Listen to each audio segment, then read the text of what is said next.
20 through 33, which happens to be one of my favorites, just by happenstance. I love Proverbs, and I love James, sometimes called the Proverbs of the New Testament. It just has more current examples and advice of how to live our lives and treat one another. Proverbs 1:20 through 33. Wisdom cries out in the street. In the squares she raises her voice. At the busiest corner she cries out. At the entrance of the city gates she speaks. How long, O simple ones, will you love being simple? How long will scoffers delight in their scoffing, and fools hate knowledge? Give heed to my reproof. I will pour out my thoughts to you.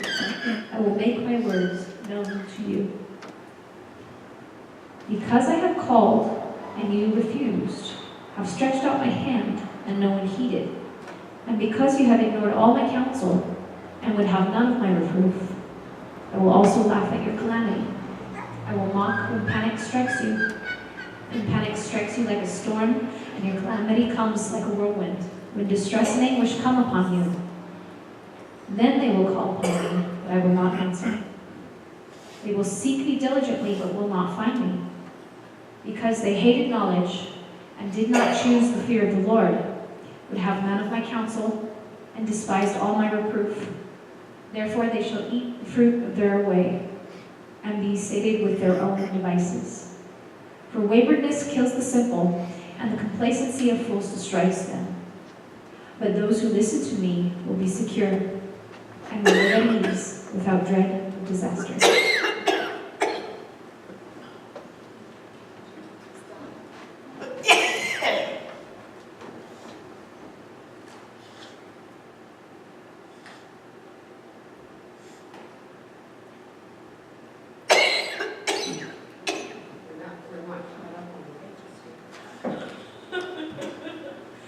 Okay, our next reading is James 3:1 through 12. Not many of you should become teachers, my brothers and sisters, for you know that we who teach will be judged with greater strictness.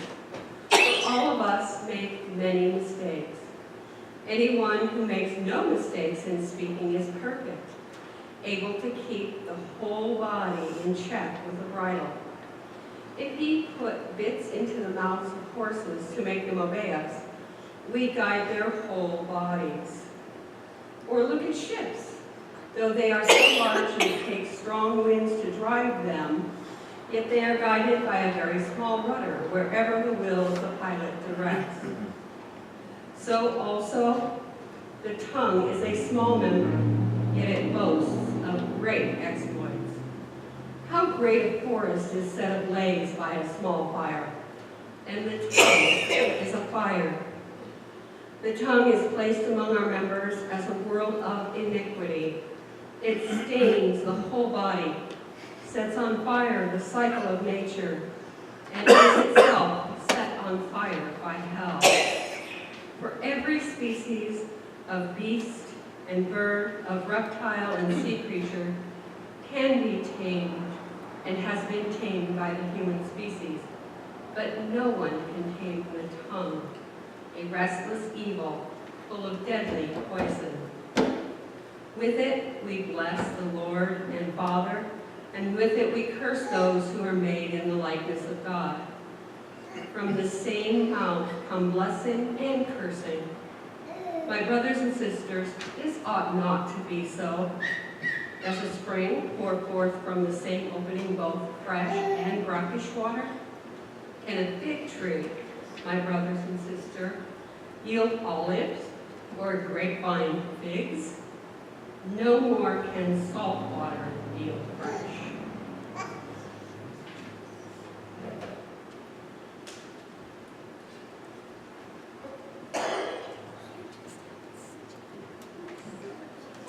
And our gospel reading this morning is from the 8th chapter of Mark, verses 27 to 38. Jesus went on with his disciples to the villages of Caesarea Philippi, and on the way he asked his disciples, "Who do people say that I am?" And they answered him, John the Baptist, and others, Elijah, and still others, one of the prophets. He asked them, But who do you say that I am? Peter answered him, You are the Messiah. And he sternly ordered them not to tell anyone about him. Then he began to teach them that the Son of Man must undergo great suffering, and be rejected by the elders, the chief priests, and the scribes, and be killed, and after 3 days rise again. He said all of this quite openly. And Peter took him aside and began to rebuke him. But turning and looking at his disciples, he rebuked Peter and said, Get behind me, Satan, for you are setting your mind not on divine things, but on human things. He called the crowd with his disciples and said to them, If any want to become my followers, let them deny themselves and take up their cross and follow me. For those who want to save their life will lose it, and those who lose their life for my sake and for the sake of the gospel will save it. For what will it profit them to gain the whole world and forfeit their life? Indeed, what can they return for their life?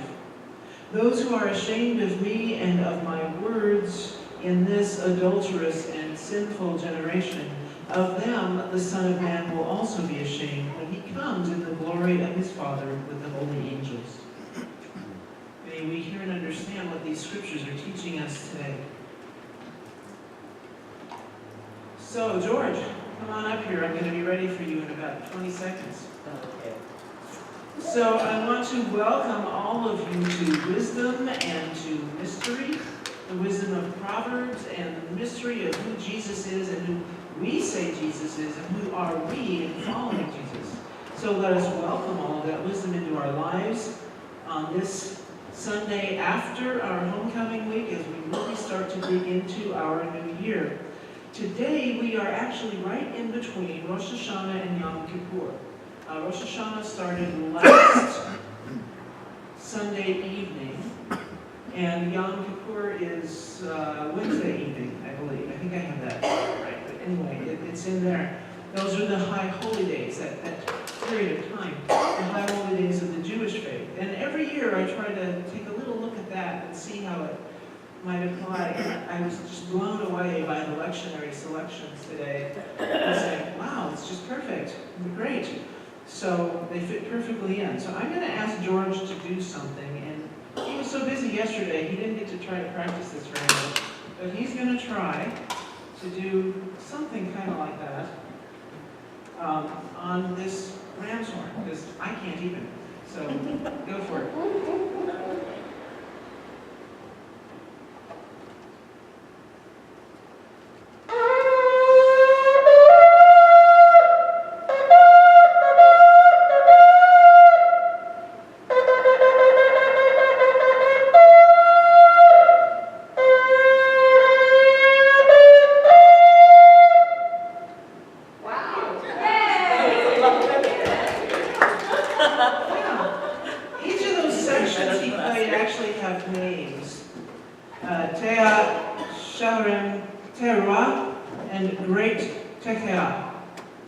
They have names of the parts of their calls. They're calls to prayer, they're calls to repentance, they're calls to come on in and start your year, clean up your heart, get yourself ready to do something new, and most importantly, may you be inscribed in the book of life.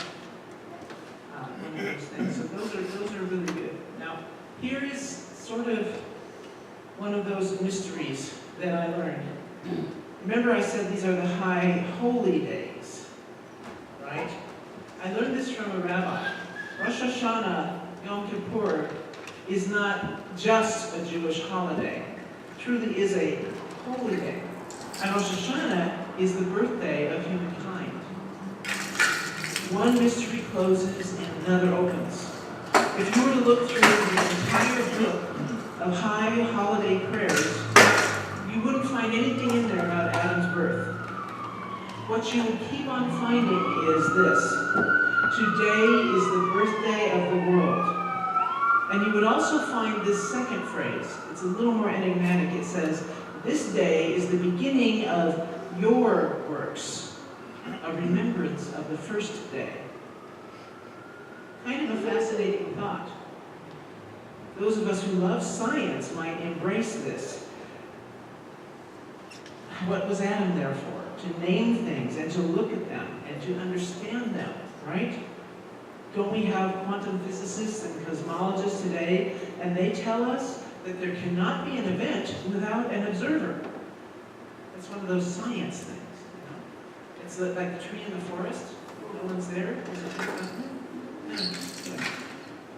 Who's the great observer, of course, is God. But the universe begins for humankind with the creation of the first human consciousness. In the scriptures, in Genesis, it says, he blew into his nostrils the breath of life, and Adam became a living being. That's fascinating, but not quite satisfactory, because Genesis tells us that Adam was formed on the sixth day of creation. So how do we account for that? There was a world before, granted very different than the one we know, the one in matter and energy and time and space took into being, took form, and everything occurred at rapid rates and simple evolved to complex, but it was a world. So why then do we commemorate Rosh Hashanah on the birthday of Adam and not 6 days earlier on the birthday of the world? And there's this classic response from the rabbis. It says, we are not celebrating an anniversary. Today is the birthday of the world. That quote doesn't mean it's an anniversary. It means today. Now. It means today the world is born again. It means today, right now, is the beginning of your works, reminiscent of the very first time that the world was made. The first time the world was made, of course, it was a free gift. But since then, it depends on us, the Adam, the humankind, the creation of God. And so, with Rosh Hashanah, we are reborn, and with us, the entire cosmos. Understand, this is all theological, this is all spiritual, this is all mental. It doesn't mean we're going to go outside and find a raw world full of just vegetation and stuff that we have to start over with. Rosh Hashanah and Yom Kippur remind us of the concept of tikkun olam, which is a Hebrew phrase that means repairing the world or healing the world. It suggests that humanity's shared responsibility to heal, repair, and transform the world is what we are here to do. It's this concept of our task of finishing the work. So, what's it got to do with Bethel? Well, we have a lot of work to do, just right here at Bethel in our community. And we're doing it, we're working on it, but it is there for us to do. Today in our readings, we heard about wisdom from Proverbs, portrayed as a woman, shouting at this passerby on this busy corner, admonishing, saying, you know what, how long are you going to love being simple? When will you stop scoffing at the educated, the intellectuals, the ones with knowledge? It's important. It's really important. And it seems to have become more and more important. This well-documented historical record of anti-intellectualism woven into U.S. history and culture seems to have become even more predominant now. It's sort of a, what's his name? Richard Hofstadter described it as resentment of the life of the mind and those who are considered to represent it, a disposition to constantly minimize the value of that life. Hostility and mistrust of intellect, intellectuals, and intellectual pursuits is usually expressed as a derision of education, philosophy, literature, art, and science as impractical and contemptible. And however we define all of that, there's little doubt that there's somewhat of a push from various places that is against the value of really good education, that is against the respecting of scientists and climate and all the things that in the gifts and the generosity of God has given us to discover and learn and understand and to make use of our gifts, of our generosity to take care of each other and help each other.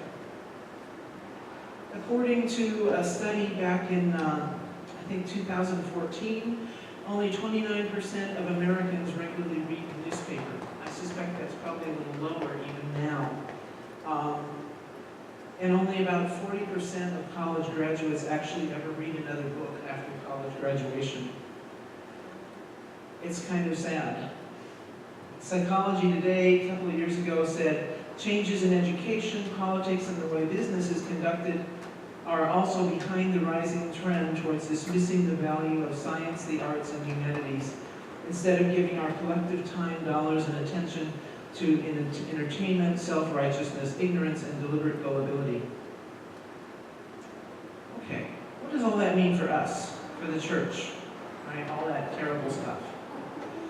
Well, Lady Wisdom here, that we heard from first, says ignorance leads to panic, and that is followed by calamity. She associates that hatred of knowledge with failing to choose fear of the Lord in the translation we used. Fear of the Lord, respect, awe. Not, oh no, the Lord's going to hit me. No, not that kind of fear. But fear that really grants the awesomeness of God to God, and that really accepts that generosity of God and respects the gifts, including those of our intellect and our hands and our ability to do things. I think it's more important than ever to uphold the value of education and of learning, of critical thinking and continuing education, even in our churches. Hopefully we can hear the voice of Lady Wisdom. We can understand we need to study the Word of God. We need to study science, study things that will help us improve our world and our relationship with the rest of humanity. And then, what about James? Power of the tongue. James always seems to be a very contemporary commentary on how we need to behave, how we need to work with each other. He especially cautions teachers. Really, every word that's uttered by a person in power, whether it's from a pulpit, town hall meeting, Facebook, Twitter, lecture hall, even private email account, it becomes the subject of everything from local gossip, or you guys chatting with each other, but I can't believe she said that today, up to Facebook and all over the internet in an hour or less. So what does that mean? We have to be diligent about what we say and what we put out there, lest it be misunderstood, misinterpreted, misquoted, misconstrued. We need to be careful with our tongues. What are some things we can do? There's a set of reminders that came from a church leadership conference, and it was about learn from stupid things you do. It's like the title of this article. It says, be proactive rather than reactive. People will forgive almost anything if you admit your mistakes, apologize, and ask for it. Then think before you speak or act. Remember, I think. Practice what you preach. Remember, the church is not about you. Get yourself out of the way and focus on the love of God. Take the high road. When they go low, we go high, right? Rely on a few trusted friends to be a reality check and hold you accountable. Pay attention to your spirit and take care of yourself. Now, this workshop was for people who are leaders in the church. But honestly, I think it applies to all of us. And after all, we all are ministers for each other. There are going to be times when every single one of us says or writes something that we really wish we hadn't.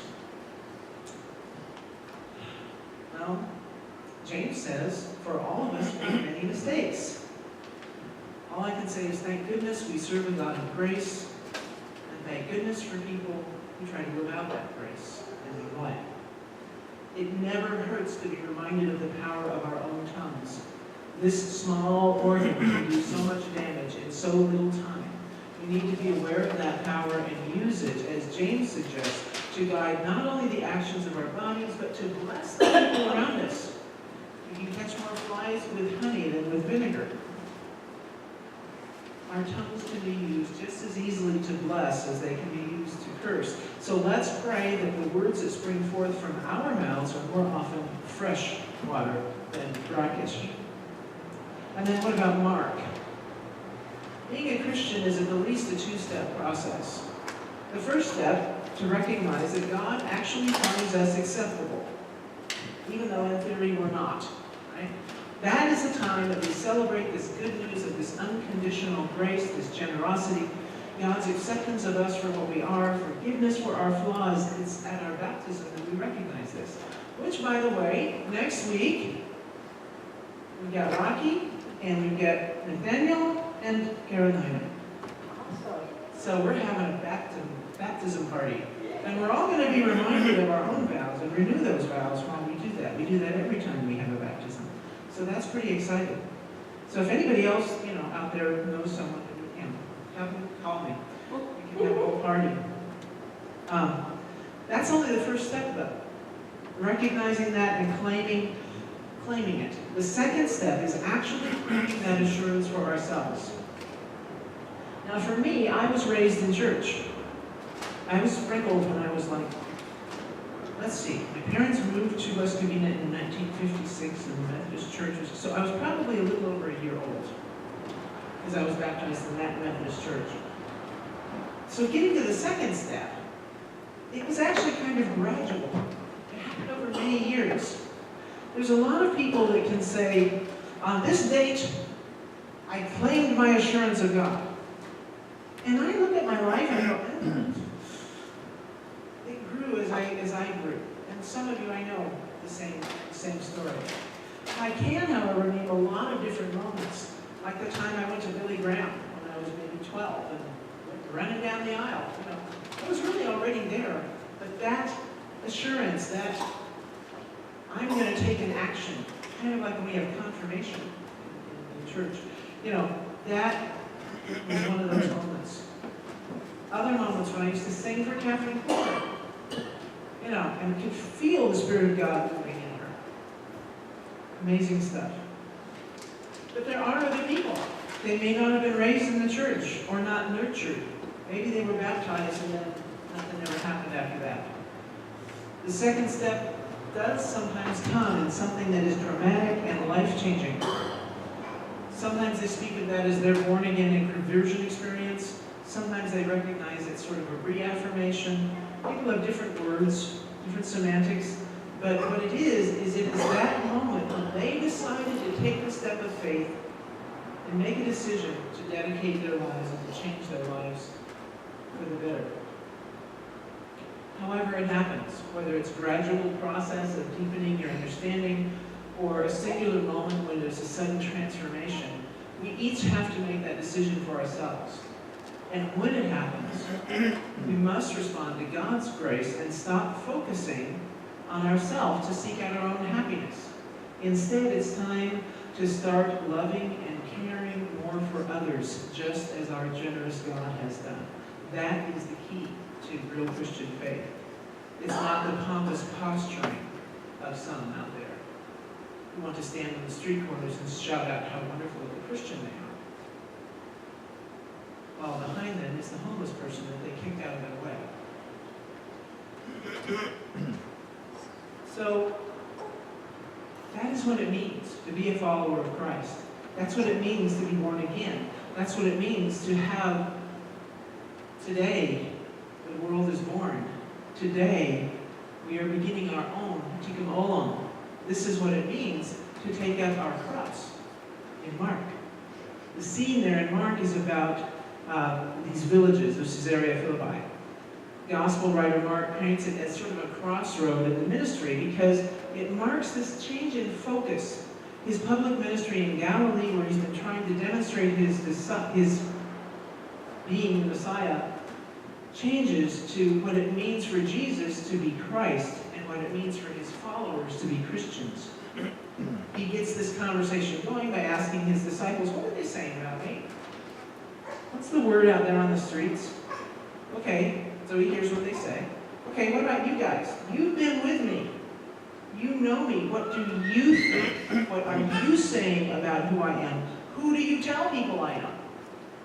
And Peter, he's always looking for proof, and he always wants to be, I know, right? Peter he's at this cross point in his journey, and he actually says, you are the Messiah.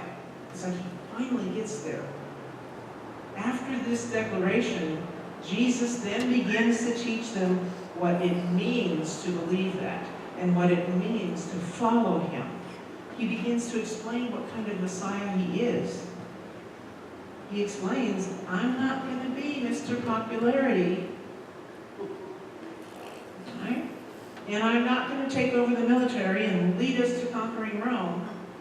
You are not going to all be rich and famous, which always makes me wonder about the prosperity thing. Anyway, another sermon, another day. Jesus isn't going to give them what they think they need to be happy. Rather, Jesus says to them this. He says, you think that the way to be happy is to win approval of other people. But the way to true happiness, the way to self-fulfillment is not through self-gratification. The way to happiness is the way of the cross. The way to fulfillment is not by saving your own life, but by saving the lives of your neighbors. I will suffer and be rejected by the world, and if you want to follow me, you've got to do the same. Some bullet points here. You've got to quit thinking about what will make you happy and start thinking about how you can give yourself to other people. How can you be generous? You've got to get yourself out of the way as the center of your life and the center of your love. You've got to deny yourself and follow me. If you truly believe that I am the Messiah, make following me the center of your life. Make loving me the focus of your soul. Because if you keep focusing on yourself and measuring your success by worldly definitions, you might get the approval of other people, but you will lose your soul in the process. The reason I continue to be part of the Christian church overall, even with all its flaws, is because that is where this idea of following Christ, at least should be taught, in many places is taught and perpetuated. I believe I need to surround myself with other people who are committed to learning and growing, because I've learned that the more I focus on God, Jesus, the Holy Spirit, learning his ways, trying to think like him, act like him, be like him, the less I focus on myself, then the more I am able to accept who I am, deep down in my soul. God accepts us who we are. Jesus accepts us who we are. And the more we try to be like Jesus, the more able we're going to be to accept ourselves where we are. Our self-help culture tells us the way to be happy is to love ourselves and focus on doing what we most want. But the church tells us, Jesus tells us, the way to be happy is to deny ourselves and take up our cross. It calls on us to focus on the message of Christ, which is a call to focus on God and on others.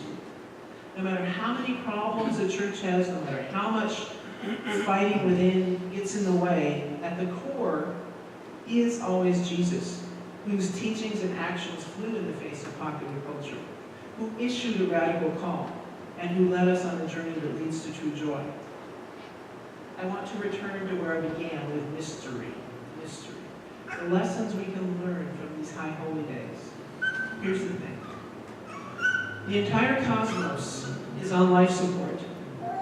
Like the growing phosphors that form characters on the screen, like a lifelike holographic message.